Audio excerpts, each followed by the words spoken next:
This afternoon we've just opened up the Bhagavatam because there's 18,000 shlokas and all of them are pregnant with very deep meaning. And we opened up to Srimad Bhagavatam, first canto, third chapter, text 29. Prabhupada said everything is there in the first canto. Om Namo Bhagavate Vasudevaya. Om Namo Bhagavate Vasudevaya.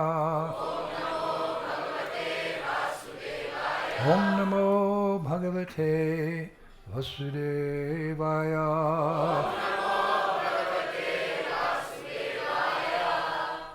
Ate chamsa kalo pumsha kushnashtu bhagavan swayam indriya vakalam lokam vedanyukte juge juge.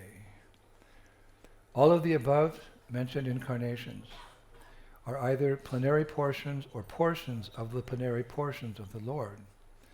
But Lord Sri Krishna is the original personality of Godhead. All of them appear on planets whenever there is a disturbance created by atheists. The Lord incarnates to protect the theists. Purport by Srila Prabhupada. In this particular stanza, Lord Sri Krishna, the personality of Godhead, is distinguished from other incarnations. In other words, he's avatari, meaning the source of incarnations. He is counted amongst the avatars, incarnations, because out of his causeless mercy, the Lord descends from his transcendental abode. Avatar means one who descends.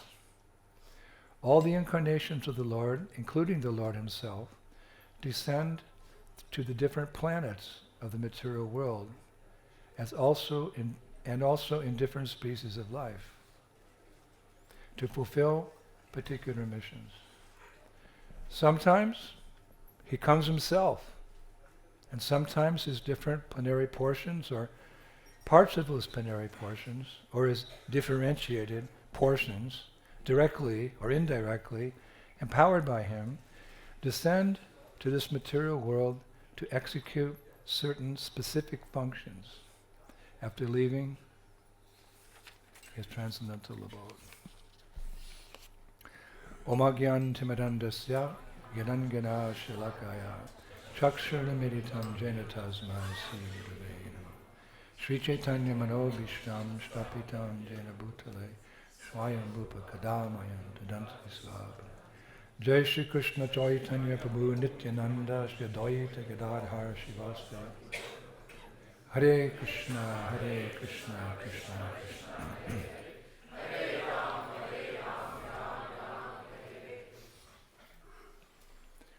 So this verse of Grantaraj, Srimad Bhagavatam. Grant, of course, means scripture, and Raj means like king, Grantaraj, the king of all scriptures. It discusses Lord Krishna's appearance in this nasty world.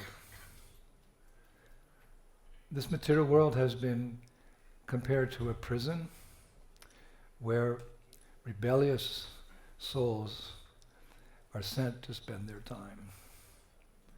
In this regard, we often refer to it as Durgadam.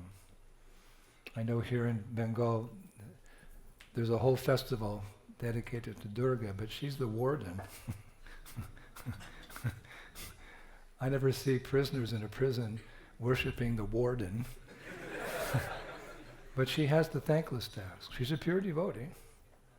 She has the thankless task of keeping the conditioned souls in this world up until that point where they call out to Krishna. Please free me from this samsara, this repetition of birth and death. Oh my Lord, I'm drowning in this fathomless whirlpool of material existence. Please, oh you who give shelter to the shelterless, please just this one time, won't you extend your hand to save me? A beautiful verse from Padjavali by Sri Rupa Goswami. So we're struggling here, and rightfully so, because we've dishonored Krishna and our relationship with him. And her job is to make sure that we stay here up until that point where we have a change of heart. And we want to go home, back to the spiritual world. Then she releases us from the illusion of the material world and helps us back home to the spiritual world. So her world is called Durgadam. It's actually a prison house. Just like an ordinary prison typically has 4 walls. In some places they're the maximum security. Really hard for prisoners. Nowadays they have prisons that are so advanced, there's just no hope for those prisoners to get out. So there's no hope to get out of this prison house of material existence, except by her boss, who's Krishna. What are the 4 walls of Durga's prison? The high walls, which are inescapable: birth, disease, old age, and death. No one can escape. You can't escape. Birth is forced upon us. Disease, each and every person on this planet, practically to the person, was forced to get COVID, no matter how many vaccinations you got, how many masks you wore, you couldn't avoid COVID. Very few people escaped. Old age, all of a sudden it just comes upon you. Like Prabhupada said on his deathbed, don't think this won't happen to you. So I remember when I was young, a young preacher, 19 years old, going to programs like this and speaking to the older generation. Old age means lots of suffering, you guys. You should be serious about your spiritual lives. And with no realization, just like parrot. And now that I'm 75, now I'm speaking with realizations. And it will happen to everyone. It's no fun. Of course, old age, the beauty of old age is as devotees, we have realizations. Youth is meant for acquiring knowledge. Middle age is meant to apply that knowledge for the practical things we need in life. We have to work, to make money, raise a family, pay our taxes. Old age for devotees is a beautiful time. I heard Lokanath Maharaj say one time, I'm happy I'm getting old because my senses are no longer as powerful as before. I can bring them under my control. So old age has advantages, but it's not Vaikuntha. Vaikuntha means anxiety, and Vaikuntha means a place where there's no anxiety. So old age is one of the walls you can't overcome. And what to speak about death? Who's ever escaped the Great Wall of Death? In China, I've been to China many times. I actually walked the Great Wall of China. The whole country was a wall. In those days, that was a big thing. For invaders to come, they couldn't get over the wall. Times have changed. But the Great Wall of China. But this Great Wall of Death, one of the miseries, Dukkalaya Mashashvatam, in the prison house. Who has ever overcome death? You have a saying, a proverb in Bengali. Gaye gu mukle yame charana. Did I get it right? I read it in this verse book. Even if I smeared stool on my body to avoid punishment for my sins, Yamaraj will not release me.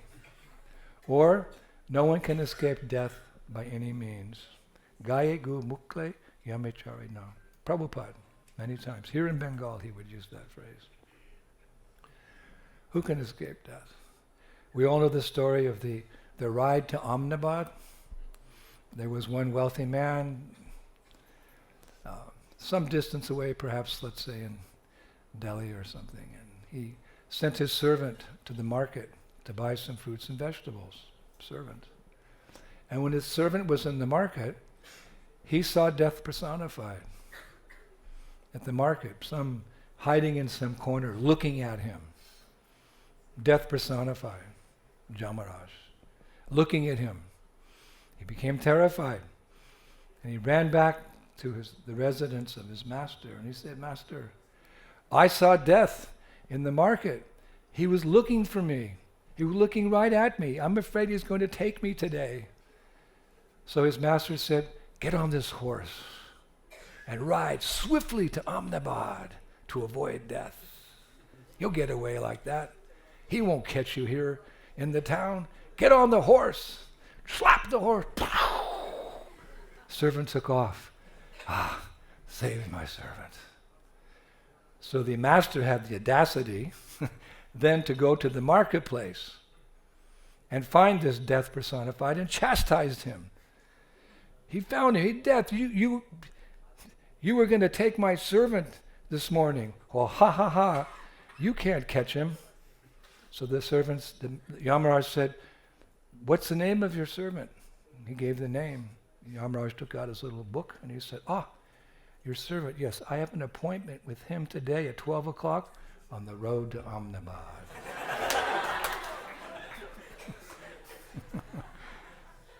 So who can escape death? In my country, you've all heard of Disneyland? Who hasn't heard of Disneyland? Walt Disney was the creator of this whole phenomena called Disneyland and Disney World and so many films, etc. So when he was in his 50s, he was informed he had cancer. He had 4th stage cancer, and he was destined to die. So he thought, "I'm going to cheat death. I'm going to have them freeze my body to a certain temperature where the body's nearly frozen, but the soul is still able to survive inside." This point where you freeze the body, but not enough to die, but you stop the cancer cells from multiplying. Suspended animation. This is a true story. He talked to the doctors and the scientists. So they froze his body to a certain degree, put him in some kind of chamber where the temperature was near to freezing, and the cancer was stopped, couldn't grow anymore. His idea was that in the future, some scientist, some doctor is going to find a cure for cancer. And when they find the cure for cancer, they'll thaw me out and get the cure, and I'll keep living. Unfortunately, there was a big blackout one year in New York, and the electrical system was out for 6 days. Everyone's freezer, melted, and old Walt Disney melted as well, and So you can't cheat death. Yamaraj actually, with all due respect, he's one of the 12 Mahajans. Super intelligent. One of the 12 Mahajans, the learned personalities in the science of devotional service, just like Prahlad Maharaj, Yamaraj. So these walls of birth, disease, old age, and death, they're the real Mount Everest. No one will ever conquer over them. So Krishna summarizes, elegance is truth spoken concisely. Krishna summarizes this whole phantasmagoria of this material creation, the whole 14 worlds in our universe, with all the other universes beyond. One time Prabhupada was walking on the beach. He said there's more universes in this material creation than there are grains of sand on this planet. Oh my God, OMG. And how did he summarize it? Dukkalayam Shashvatam. This is a temporary place full of so many misery. Everyone has their story. We walk down the street, we have that toothpaste smile. They pay a girl to advertise a certain toothpaste or toothbrush, and she's got good teeth. I'm very happy. I'm getting some money for this advertisement. Everyone has their story. The story of how we struggled as babies, infants, children, high school, college, marriage, families, our country is invaded, or whatever the case. Everyone has a story. So this is the material world. But the Lord comes to this prison house. Like what? The spiritual world is eternal, full of knowledge and bliss, by definition. Where every step is a dance, every word is a song, and there's a festival every day. Is this world eternal? No, temporary. Is it full of knowledge? We're all born into ignorance. Is it full of ananda? We say in Russian, chut-chut, or toda-toda in Hindi. There's a little bit, but it's like the ratio to sadness is 90% sadness and 10% happiness, at most. This is an intelligent, a person who can realize this, he's actually intelligent. Prabhupada said the definition of intelligence is to see things in the proper perspective. What's the proper perspective? Dukkalayam ashvashvatam. So how is it that Lord, who's full of ananda, comes to this world which is full of miseries? Like you, for example, you might meet some gentleman, some well-known, distinguished gentleman in a bad part of town. There's bad parts of town where vice goes on, prostitution, drugs, so many things. So you may see that person there, and what's a nice person like you doing in a place like this? Well, yeah. So what's Krishna, who's the reservoir of all pleasure, doing in this dukkalayam ashvashvatam? Why does he come here? Chanakya Pandit, our great scholar, logician, Niti Shastra. You have a Niti Shastra, how to live in this world as best you can, so that you can practice Krishna consciousness. That's logic. So he was a logician. I heard Prabhupada say one time, he wasn't a Vaishnava, but he gave good advice. So what did he say? He gave some advice. Never go to a place where there's not a clean, flowing river. In other words, water. We all need water. Our bodies are 74% water. So we have to drink water. The doctors say 2 liters a day. And after a kirtan like that, we need 3 liters a day. So don't go to a place where there's not a flowing river. Don't go to a place where there's not a good physician. Because from time to time we catch a cold, we get the flu, maybe something more serious. So you never know the unexpected. So don't go to a place where there's not a qualified physician. Don't go to a place where there's not a pious king. And he concludes, don't go to a place where people don't like you. Don't go to a place where people are inimical towards you. So this world is for inimical people. Not you Bengalis, you're very pious. Here you're all aspiring devotees. But I'm talking about the 7.5 billion people on this planet. We've come here to forget Krishna. The classic 1970s preacher would say, we want to be the big fish in the spiritual world. We can't be the big fish. Our position is to always be subordinate to God. He's the master and we're the servant. God is great and we are very small. Our greatness lies in being the servant of a loving master.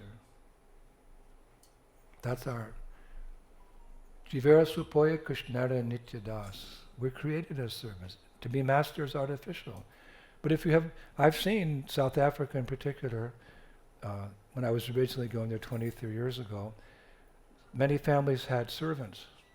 But they took good care of those servants. And the servants were actually like part of the family. They were happy. Very often servants are exploited in this world. We're not talking about that. Like for example, one time Prabhupada was walking on the beach at Juhu with his disciples. And you know how the dogs are always running around this country? They all look the same. There's only one breed, Indian dog. But there was one wealthy businessman who had purchased a dog from overseas. Beautiful, big, fluffy white dog, with a big tail flowing like this. Completely different than the dogs here. He was kind of fat and merry, and the owner had him on a leash. And they were walking. And then off to the side were some local dogs who were fighting over some scraps of food, skinny dogs, fighting over some scraps of food. So Prabhupada said to his disciples, what's the difference between that dog and these dogs? So the young disciple said, well, Prabhupada, that's a white dog and that's a brown dog. We are young, naive. Prabhupada said, no. You see, that dog's very happy, and those dogs are miserable. Why? Everyone's scratching their heads. Prabhupada said, because that dog, the white fluffy dog, has a master. And these dogs have no masters. They have to fend for themselves. So we're the same. We left our master foolishly. We want to be like the master. You can never be the master. We're created to be servants. But the glory of being a servant is having a glorious master. Just like we have Prabhupada. He's our master. Prabhupada. That master at whose feet all masters sit. We have his representatives in our ISKCON movement, our spiritual masters. And we know the joy of surrendering to and serving those masters. We've tasted that. We're getting a little taste of what it's like to be back in the spiritual world, because spiritual master is representative of God. So, but we've left that kingdom of God basically to try to be masters. I, me, and mine in this world. But it's not working. So people come here to greater or lesser degrees to forget God.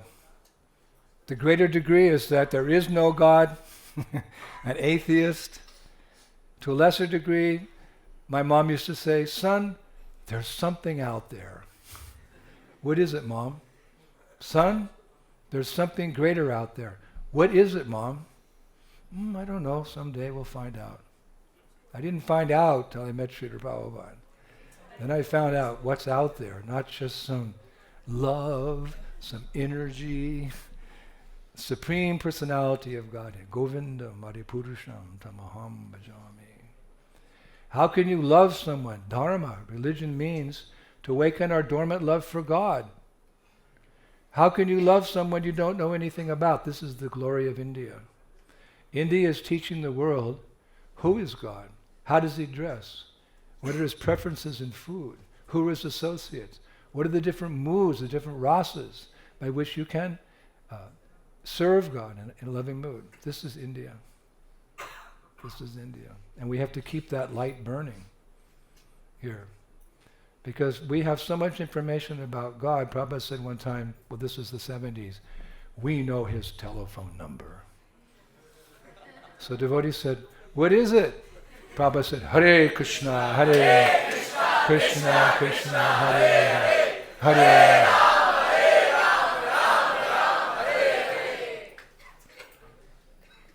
So despite the fact that this is the world of forgetfulness, ignorance, forgetfulness of God, where most people are inimical. Chanakapata says, don't go to a place. I've been many places where people are inimical. I've been to many places where people, I don't want to name the countries because I'll get in trouble, but I've been to places where we've been attacked. My Harinam party was attacked.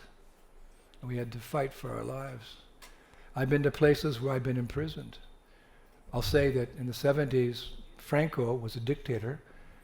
Spain was ruled by a dictatorship. And we young boys had the idea, we're going to go and make everybody in Spain Krishna conscious. My little sankirtan party of me and 7 brahmacharis. We're going to go there and chant on the streets and give out prasadam and sell books in a dictatorship where Franco didn't tolerate anything that he didn't believe in. He didn't believe in Hare Krishna.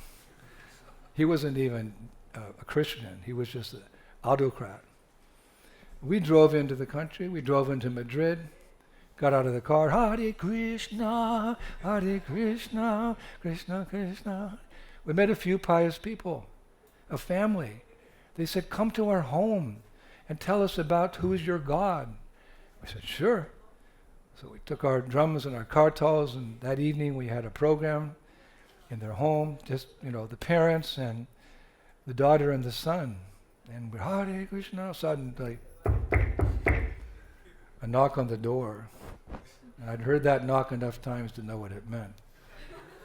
Namaste Narasimhaya Kaladala It wasn't the Shringadev, it was Hiranyakashipu. And the police came in. And they arrested us, they manhandled us. They were very abusive, kicking us and punching us, and each got our black eye. And they took us to the police station, and they stripped us down to our kopans, burned our dhotis, etc., tore off our neck beads, threw away our passports. They ripped up our passports. And the chief of police said, to me, young man, you're never going to leave this prison we're putting you in. No one will even know you exist because we're burning your passport. So it was me and my brahmacharis and the son of the gentleman who invited us to his home. They put us in a cell, there was 8 of us, they put us in a cell made for 2 people. We were like this. And there was a bucket in the corner for answering nature's call. And they let us bathe once a week. Only once a week. And they knew we were vegetarians, so they'd throw meat, cooked meat, into the cell once a day to eat. And we fasted. We fasted. And to survive, we had a morning program.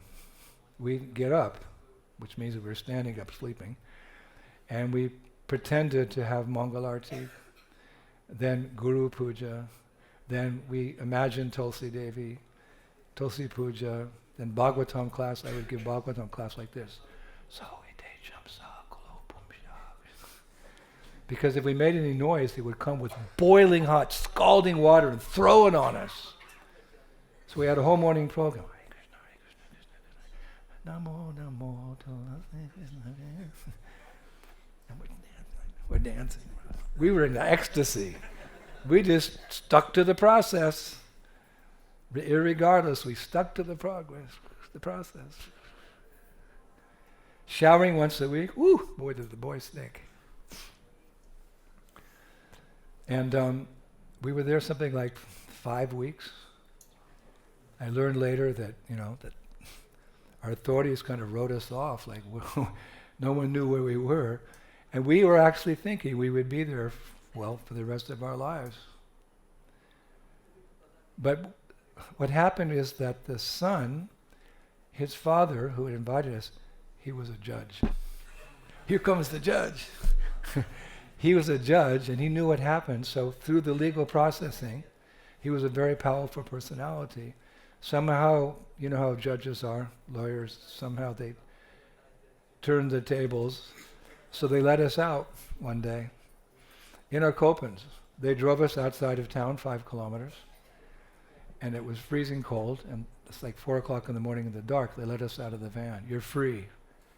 We had no idea where we were, but we could see the bright city lights of Madrid. So we walked. Hare Krishna, Krishna Krishna, Hare Hare, Hare Rama, Rama. Bolo, Hare Krishna, Krishna Krishna, Hare Hare, Hare Rama. Into town, half naked. And by the time the sunrise, all the cars were driving by. It's like, whoa. And everyone was calling the police, but police didn't come. So we got into town, we found a telephone, we called back to France to our temple president, our GBC, and somehow they arranged some mysterious van to come pick us up and took us to a place, they got us dressed, put us on a train. We lost our car, we lost our books, everything. But we were in ecstasy the whole time because we weren't in the material world. We were transcending by chanting mainly Hare Krishna, Krishna Krishna, Hare Hare, Hare Rama. So this is a place where people have come to forget to greater or lesser degrees. Atheists and there's pious people, but in between there's dictators. So still Krishna comes to this nasty place. He's so kind. We may have forgotten Krishna. He never forgot any of his parts and parcels. Just like a father. Many of you are fathers. Sometimes children are naughty, or many times they're naughty. When they get to be teenagers, they're independent, don't listen to dad anymore. These things happen. Still you love them. I had one friend, he committed a serious crime. He was sent to jail. His mom used to say, "But he's a good boy." He really was bad. He did some bad stuff. Whenever he did his mother, "But he's a good boy." Kind of a perverted reflection of Krishna. He's Manushyanam Sahasrestu, out of many millions of people. He favors his devotee, but actually he loves everyone. From him comes everything material and spiritual. So he takes the initiative to come here. Like, what? Yes. He states it very boldly in one of the 700 verses of Bhagavad Gita. Paritrunaya sadhunam vinashaya chaduskritam dharma samstapanarthaya sambhavami yuge yuge. Someone gave me a Bhagavad Gita the other day. It wasn't Prabhupada's, but it had an interesting translation of that verse. For the protection of the good people, for the destruction of the wicked, and for establishing dharma, I take birth in every age. Something close to. He comes personally. He sends his representatives, Jesus, Muhammad, the apostles, saints, in every spiritual tradition. There are, we would consider, according to time, place, and circumstance, representatives of God, but sometimes he comes personally. This is amazing. He comes personally. It's amazing. It reminds me of Akbar. Akbar was a Muslim emperor ruling much of India from Delhi, but he was an interesting personality. He was somewhat broad-minded. He was inquiring into different faiths, and he actually created a kind of faith of his own, a mixture between Islam and Hinduism, you could say. But he was favorable even to Vrindavan. He gave some land for various temples in Vrindavan. He released the Hindus from taxes. He was a different kind of ruler. And but the story is that one time he was walking in one of those beautiful gardens in Delhi. During that period of history in India, much of India was ruled by the Muslims. And he had this beautiful palace and beautiful gardens in Delhi, and he was walking there with his family and his extended family, his ministers, his soldiers, because the king always has to have protection around him. Big contingent, soldiers and ministers and helpers and servants. The king doesn't go anywhere alone. He has his entourage. So his 5-year-old grandson kind of separated from the party, and there was a lake in the gardens. And the little boy, according to the scribes, because this is written down, he was trying to catch some little fishes. You know how boys are?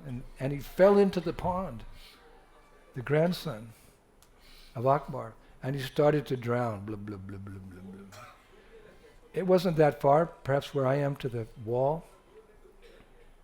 So Akbar, he took off his crown, his heavy coat loaded with all types of jewels, diamonds, sapphires, rubies, emeralds. Took off his sword with the gold handle and dropped it, then his knife, and then his tunic, and then his pants. He was in his underwear, and he ran to the pond and jumped in personally. I read he was a good swimmer, unlike many people in India. Anyway, and he dove to the bottom with his little finger. He picked up that boy at the bottom, put him up. Then he came back and like this and stood on a wooden stool, and his servants all dressed him back up. So his minister, his chief minister, Birbal, he said, Lord, I mean, you had soldiers, family members, the public, you had strong men. Anyone, you could have given the order. Anyone could have gone and saved your grandson. Why did you order them? He said, because I wanted to do it. He was my grandson. I wanted to make sure he was saved. So we're all the children of God. Jivera Supoya Krishnara Nityadas. At least that's how Krishna sees it. Even an ordinary sage, he sees the equality of all living entities. Vidya Vinaya Sampane Brahmanigasti Brahmanagavani Hashtani. He sees everyone equally because he doesn't see the body. He's an enlightened soul. He sees the soul. All souls are equal in the eyes of God. So what to speak of God? He sees his sons and daughters equally. So he comes to rescue us. Sometimes his servants come, but he comes once in a day of Brahma. Oh, that's a long time. Not in the calculation of time by the demigods. Just like, who cares about the time of ants? They have their time frame. When they get up, when they work, when they go to sleep, it's inconsequential to us. So similarly, on a greater scale in this universe, the time of humans is like, wow, it's nothing. It's calculation by the time of the devotees. So once in a day of Brahma, Krishna comes with his message. Sarva dharma parichaja mamekam saranam braja hum tam sarva papavyo. Wake up! You're my servants. Take to the dharma of that age, whether it's Satya, Treta, Dapura, or Kali. Take the dharma. Take to the Yuga dharma. He comes as the Yuga avatar and asks us to wake up. He personally comes. Why? His representatives could do it, but it shows how much he actually cares about us. Once in a day of Brahma. If someone comes to your house every day, excuse me, sir, I have an important message for you. And you slam the door. Next day he comes again, slams the door. But he keeps coming. He's very determined. The Lord's determination is more powerful than our determination. Therefore, as much as we want to try and stay and enjoy this world, he comes in this age as Sri Chaitanya Mahaprabhu and gives us a taste of the spiritual world. Hare Krishna, Hare Krishna, Krishna Krishna, Hare Hare, Hare Rama. And we've embraced it, but much of the world has not embraced it yet. So we have to share it. If you have a lot of something that is good, some good fortune, don't be miser. Be a benefactor. As you've been delivered, you go out and share that process. And believe me, it's much easier here in Bengal. Of course, Bengal has its problems. But everywhere I've walked here in this great city of Kolkata, great because this is where Prabhupada was born. And Bhakti Siddhanta Saraswati Thakur began his Gaudiya Math mission. There's so much greatness. I visited all the holy places associated with Prabhupada. That's the greatest point, the most historical thing that ever happened in Calcutta is when Prabhupada took birth in 1896, September 1st. Historically, that's the real glory of this place. When I walk around, people say, Hare Krishna. They'll see me in sannyas cloth, still in this country, the dress of a sannyasi. People were paying obeisances yesterday and inquiring. So your job's a little easier than places like North Korea.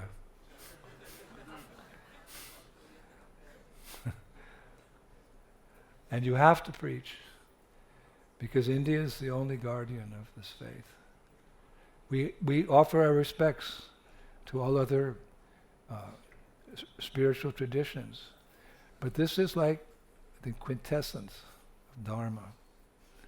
Just like we have kindergarten, we have grade school, we have secondary school, we have college, we have master's programs, we have PhD programs. Krishna consciousness is the PhD of religion, PhD of Dharma. And it can't fade out in this country, otherwise the world will be lost. But what I've seen, I first came to Kolkata in 1972, before many of you were born. I'm probably the oldest guy in the room. Nowadays I'm on a bus, I'm like the oldest person on the bus in the terminal. I've seen the country go through its woes, various governments, various leaders, various interests the country has, various customs. And to some degree, the glory of this country is fading away. When I was in South Africa, I had the good fortune to make friendship with Nelson Mandela. You may have heard of Nelson Mandela. He was a great ruler in that country. We won't go into detail. And he wrote one book called Cry, My Beloved Country, because at that time there was apartheid, which was a horrible system of government. But he came into power and he abolished this apartheid, but he saw how destructive it had been to his country. Minorities were subjected to all kinds of vices and misery, etc. So in many ways, he helped the country. So he wrote a book, seeing the state of his country after he got out of prison. He said, "Cry, my beloved country." So sometimes I come back to India, I say, oh, they're just imitating the West. I ran away from the West to come here to Bharat. Bharat means, in Sanskrit, light, but it can also mean the light of transcendental knowledge. The Vedas give us the light of who we are, who is God, and what is our relationship with God. So this is a message that the whole world has to hear. They have to learn about who's God. The lamp can't go out. The light of this transcendental knowledge can't go out, but it's getting a little darker as time goes on. So it's up to us who've had contact with the Yuga Avatar and the process for enlightening are the people here in Bengal and India, and then the foreigners as well. Prabhupada wanted that. In fact, my dear friend Bhakti Charu Maharaj, he told me one time that Prabhupada told him that Prabhupada, had gone to the West on the instruction of his spiritual master. You know very well. What was the first instruction? He got the instruction of that beautiful building which has been renovated. You look like a nice, educated gentleman. Why not you spread the message of Sri Chaitanya Mahaprabhu in the Western countries? Boom! It hit Prabhupada's heart, resonated. He didn't act upon that instruction immediately, but he kept it in his heart. And when the time came, he boarded the Jaladuta and went to the West. So Prabhupada said, on the order of my spiritual master, I went to Western countries, I preached Krishna consciousness successfully. He said, now I'm coming back to India. I'm coming back to Bengal to revive the sankirtan movement of Lord Chaitanya, which can save the world. You should clap.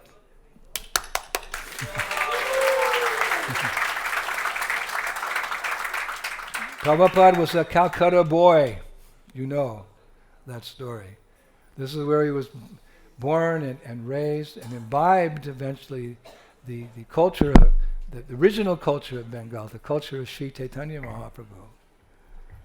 So seeing it, many ways had gone to hell. He said one time, Ramakrishna mission. Because of Ramakrishna, it's all gone to hell. Don't quote me on that. We want to keep friendly relations with everyone, but Prabhupada saw it going. So he came back here to Kolkata. There's so many lectures Prabhupada has given here in Kolkata. I was listening to them before I came here, encouraging the people of this beautiful region, this state. The mantle's on you.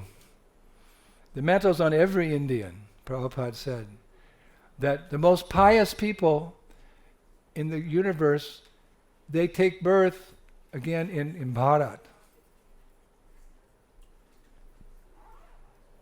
But the glory of Bharat is this Bengali culture. My favorite food is Bengali prasadam. Cooked in mustard oil. Hey, I know. I'm just waiting for a Bengali feast. Someone said last night, "Do you want pizza?" Hey, Baba, I'm not in, Rome. I'm in Kolkata. Give me some Bengali prasad. And I have an idea that Chaitanya Mahaprabhu, of course, Sri Krishna Chaitanya Radha Krishna Nayanga. Who's Mahaprabhu? He's a combined form of Radha and Krishna. And they combined to come to this world to introduce the understanding of Braj Bhakti,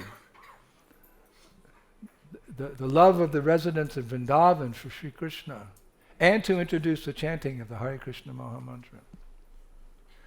So where did he appear?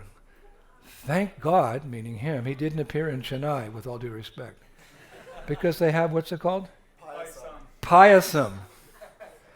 You know, you have a meal there, and at the end they bring the sweets. Payasam, which is like, you know, sweet Brahmin spaghetti or something. I don't. Here we have sandash, we have burfi, we have misti dohi, we have gulab jamans, we have ras malai. Mataji's, no one's given me ras malai yet. No sak. And therefore, you know, when we're spreading the sankirtan movement around the world, because that's what I've been doing for 52 years, people, they love this philosophy. Any intelligent person will embrace it. Everywhere I go, I was even in the Amazon jungle. For 5 months, we'd go into the interior where people had never seen white men. We get the people chanting, Hare Krishna, Hare Krishna, Krishna Krishna, Hare Hare Rama. They'd love it. They, in their own way, they're dancing, you know. In Russia, in China, there's no word for God in the Chinese language. They have no concept of a supreme being. They worship ancestors. We go there and we tell them, above your ancestors, the supreme cause. His name's Krishna. Chant his name. Hari Kitna, Hari Kitna, Kitna Kitna, Hari Hari. Yes, Krishna accepts. And then we give them Ras Malai. Misti Dahi. Misti means sweet, and Dahi means yogurt, but that's my favorite prasada. Misti Dahi. And so it is around the world. When there's a feast means it means first the salties and then the sweets. Of course, if you go to Gujarat, first it's the sweet, then there's the salties. You have to have the Shrikand. Yeah. But your culture is perfect. You have such nice prasad, and people love sweets, and when we go around the world to all these distant places, I've been in South America, Central America, North America, I've been in Australia, New Zealand, Fiji, Guadeloupe. I've actually been anywhere and everywhere, and the same formula, chanting, dancing, and feasting. That was Mahaprabhu's intelligent formula. It works. It works. So please keep your culture, keep your Bengali food. Don't be inclined towards pizza and whatever else they have. I mean, once in a while it's okay, but we have the best of the best. We have the best masters. We have the best shastras, the best books. We have the best company, best association. We have the best song. Hare Krishna, Hare Krishna, Krishna Krishna, Hare Hare, Hare. We have the best place to go on vacation. It's not Disneyland, please. It's Kolkata. Who wants to go on vacation in Calcutta? Believe me, if you're enlightened, you'll know. The 4 or 5 places I went yesterday, I was so enlivened, remembering our beloved Srila Prabhupada's birthplace and the preaching of Bhakti Siddhanta Saraswati Thakur and the places associated with Srila Bhaktivinoda Thakur, the museum I went to the Gaudiya Mata, the beautiful. We have the best of the best. And we don't want to lose it being, somehow enchanted by Western culture. I was thinking the other day, I was flying to India from London.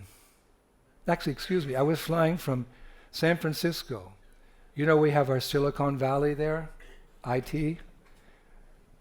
And as my group, we were leaving America to come to Bharat, I imagined myself, because lots of planes crisscrossed, all the Brahmin boys, educated, IT, they're flying to Silicon Valley.